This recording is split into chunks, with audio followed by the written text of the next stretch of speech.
Magandang gabi po. Ito po si Juan Mahina para Splash Island Report. At para po sa ating mga balita, isang barbero mano ang tumestigo pero di pinaniniwalaan. At sa tindi ng krisis, pati goalies isinanda. Sa pong barbero mano ang tumestigo na hindi pinaniniwalaan. Pero anya, hindi po daw siya marunong gumawa ng kwento at isa po siya marangal na barbero. Ito po ang kanya panayam. Isa ako matinong barbero, di ako marunong magsinungaling. Totoo sinasabi ko.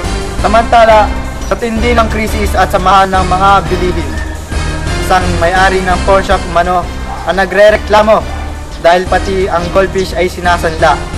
Pakinggan po natin ang kanyang panayam. I like gold. Pero, tingnan nyo nga to. Pati pa ba naman sa pawn shop ko, binibenta pati goldfish. So, pambihira naman, no? Whatever, kahit ano. Mga kababayan, marami ho tayong hinaharap na mga problema.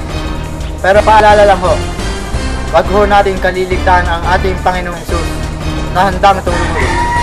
Ito ang inyong lingkod na si Juan Mahina para Splash Island. Dalaan nga. Report. Shampoo please.